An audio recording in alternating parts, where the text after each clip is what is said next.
Do you know what I mean? What opportunities lying in the ground of somebody not having a chance to hone an idea? What sermons aren't we hearing that could change our lives? All that kind of stuff. What projects aren't happening because of that? I think it's costing. I think the kingdom suffers because we're lazy on gender. I mean, I would say I think we're lazy on gender. I think we're lazy on race as well. And I think that costs us too. I think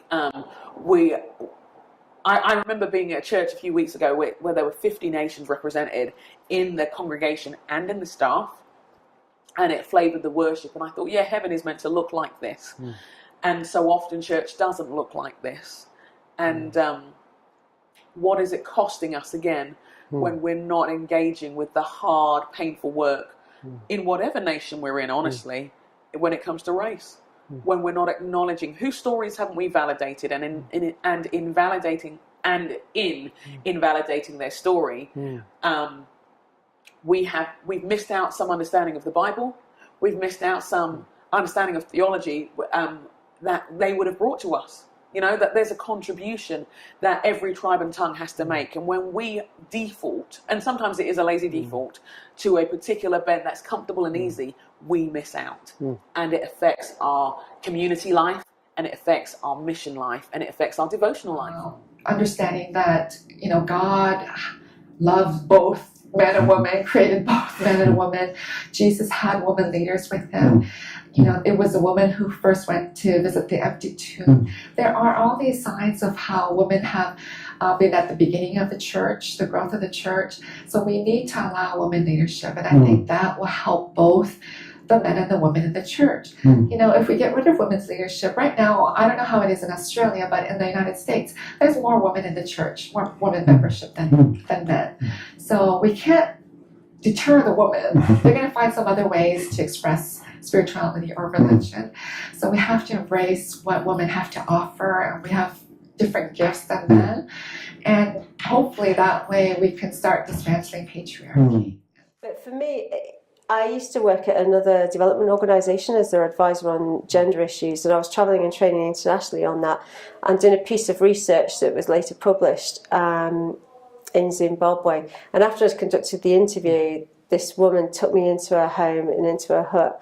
And it's a classic thing, you hear lots and lots of stories and there's always a tipping point, and for me this was the tipping point.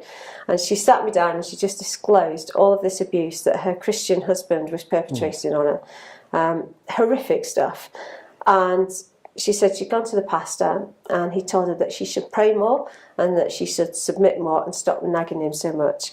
And she said she'd done all of that and nothing had changed. And then the devastating bit for me was she turned to me and said, "You're the expert, what more can I do?" And my heart sort of shattered into a million pieces at that point of like just utter devastation for her in a situation, but also a rising anger of why did the pastor not challenge her husband? He'd never spoken to her husband, he'd always put it back onto her. And just this, how on earth had we allowed the church and the church situation to conduct an environment where we were complicit in allowing violence against women to continue? It's an utter outrage to me. And I spent 2 hours travelling back to the city centre, sort of raging at God of why was this allowing to happen in his church? And God saying, well, what are you going to do about it? You know, time to step up. Incarnate, as we live out this gospel, we become an apologetic for this world. This world looks at us and thinks, all right, that's what the gospel is. I get it now. So we're incarnating, not in the way that God put on flesh, but we are living out the gospel with Christ's hands and feet in this world. So you've got some missional theology there, and from those missional theology characteristics, you can, I believe we can practically apply those characteristics in our lives so that we are formed by the Missio Dei, so that we're formed into missional Christians. I like to see the mission of the church as bringing hope to the nations and bringing the light of God to the nations, and that can happen in many different ways. But if I consider the focus that we have in our work in the Justice Initiative, I think it's specifically about ministering bringing that message of justice and reconciliation to our communities and our contexts, which for me is what discipleship is actually about. Often we've narrowed discipleship down to an individual exercise, which is part of it, but I think we're called to disciple the nations, and discipling the nations means to call the nations back to God and to honouring God's principles that He's laid down for living together in communities. And that would be, for me, what the mission of the church is actually all about. Well, I think, first of all, we need to be able to do the work of transformation out of weakness.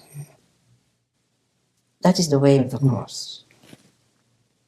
That is the way I think it is marked out for those of us who are serious in our discipleship. Because so much of so-called social transformation goes, gets sidelined by all kinds of things. Precisely because it gets seduced by power. The cross, to me, outlines for us what it means to wield power. That it is always under the cross.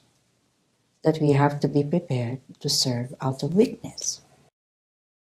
The Global Church Project is located at www.theglobalchurchproject.com. On our website you'll find a wide range of interviews and resources for colleges, universities and churches.